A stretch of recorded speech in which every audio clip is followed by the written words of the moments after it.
100% placement sur BFM Business. Notre dossier du jour, c'est Veolia, parce qu'il y a un peu de rivivi, des tensions persistantes entre les différents actionnaires du groupe. Pour en parler, Thibaut François est en ligne avec nous. Bonjour Thibaut. Bonjour messieurs. Et quand on jette un œil, Thibaut, sur le capital de Veolia, on sait qu'on a trois gros actionnaires, on va dire, dont la holding de la famille Dassault qui a tiré sa révérence ce week-end. Qu'est-ce qu'on peut dire justement de ces turbulences au capital de Veolia ? Effectivement, c'est la nouvelle du jour, c'est la démission du groupe Dassault du conseil d'administration de Veolia. Alors pour moi, c'est pas une grosse surprise parce que effectivement, les trois actionnaires majoritaires, enfin pas majoritaires, mais en tout cas les trois plus gros actionnaires de Veolia, que sont Groupama, la CDC et donc le groupe Dassault, ont raté leur putsch il y a quelques semaines auprès du patron de Veolia, qu'il voulait sortir et il voulait le remplacer par un patron qui venait plutôt de la CDC. Donc je dirais que ces turbulences sont plutôt finalement assez saines. C'est-à-dire que un actionnaire n'est pas forcément très content de la direction, n'est pas très content de la stratégie du groupe. Il sort du conseil d'administration. Je pense que la suite logique va vers une sortie du capital de Veolia. En tout cas, je préfère cette attitude donc de démission assez directe plutôt que les effets d'annonce qu'on a eu de la part de la CDC suite au renouvellement du contrat de Monsieur Frérot. Enfin, reste que le board, vous l'avez dit, a été conforté par ce conseil d'administration, mais sa décision doit encore être validée par l'Assemblée générale des actionnaires, dont Dassault. Oui, tout à fait. Alors, mais en fait, le mandat effectivement doit être voté lors de l'Assemblée générale. Mais en même temps, je dirais que le renouvellement du mandat de Monsieur Frérot, c'est ce qu'attendait le marché. C'est-à-dire que le marché a acheté Veolia maintenant il y a quelques mois, quelques semestres, suite à la stratégie qui a été proposée par Monsieur Frérot. Et la stratégie est plutôt payante. C'est-à-dire qu'aujourd'hui, le groupe se désendette, ils vendent des actifs qui ne sont pas stratégiques, ils veulent redevenir un pure player des services de l'environnement. A priori, le retour de la croissance organique, c'est pour 2014. Donc tout ça, c'est plutôt respecté et le marché a approuvé.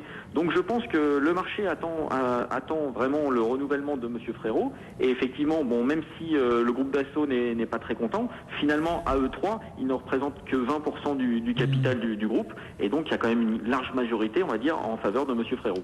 On a bien compris que la stratégie d'Antoine Frérot avait l'air de vous séduire. L'état de santé, justement, de Veolia aujourd'hui, qu'est-ce qu'on peut en dire en quelques mots ? Écoutez, ce qu'a fait Monsieur Frérot à la tête de Veolia déjà depuis quelques années, parce qu'il est arrivé fin 2010 à la suite de Monsieur Proglio, ça se passe plutôt pas mal. Effectivement, il a repris un groupe qui était quand même assez endetté, avec énormément de participation à droite et à gauche. Donc, il a essayé de recentrer et de désendetter le groupe. Donc, le désendettement est en cours. Il est même meilleur qu'attendu à la fin 2013. Donc, ça, c'est plutôt des bonnes nouvelles. On a retour de la croissance organique normalement à partir de 2014. Donc, ça, c'est plutôt aussi une bonne nouvelle. Et puis surtout le dividende qui est assuré pour 2013, donc on a 0,70 € de dividende, donc c'est plutôt intéressant, mais aussi pour 2014.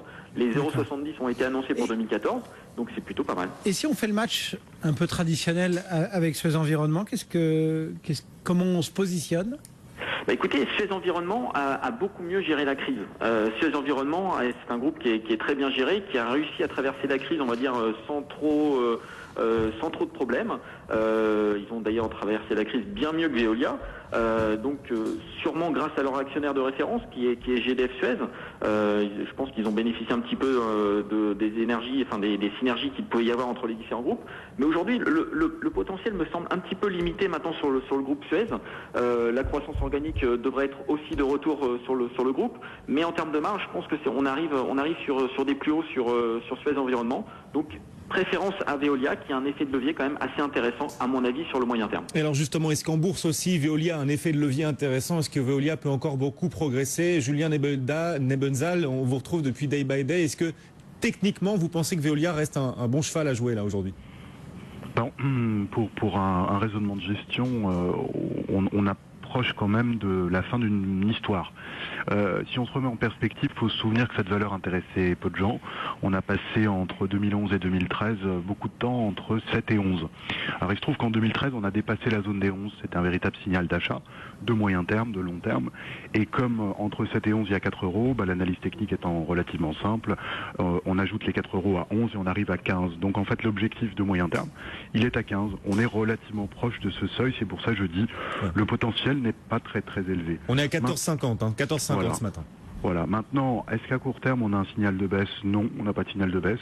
On a plutôt toujours une construction haussière qui est derrière les cours actuels, donc qui supporte le mouvement. Ce qui veut dire qu'il n'y a pas d'affolement pour le moment. On arrive sur les objectifs, certes. Il y a peut-être encore du trading, c'est-à-dire que la valeur va peut-être passer pas mal de temps, entre 14 et 15. Il y a peut-être des opérations de court terme à faire. Mais encore une fois, sur le moyen terme, on approche d'un seuil clé à 15, qui normalement va bloquer pendant quelques semaines, voire quelques mois, la dynamique des cours. Du coup, conclusion du gérant, comment est-ce que vous jouez ce dossier, Thibault?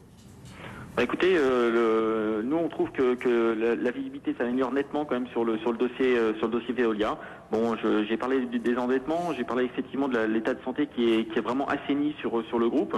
Les contrats s'accumulent sur le dossier, des contrats au Buenos Aires, des contrats à Nantes avec Novartis. Donc c'est vrai que la visibilité s'améliore sur le groupe. On a un rendement qui est intéressant, qui est pérenne sur 2013 mais aussi sur 2014. On est tout à fait dans la logique d'investissement qu'on s'est fixé, à savoir plutôt privilégier les marchés domestiques. 80% du chiffre d'affaires de Veolia est fait en Europe. On vise plutôt 18,5 nous sur le groupe. Ça se fera pas en un jour, mais effectivement on pense que le levier est encore important sur le dossier Veolia. 14,84 sur Suez Environnement, 14,58 sur Veolia Environnement. Voilà pour ce dossier du jour en termes actions. Merci à tous les deux, Thibault François depuis Fastia Capital et puis Julien Nebenzal chez Day by Day. Et puisqu'on parle des actions, elles sont quasi stables.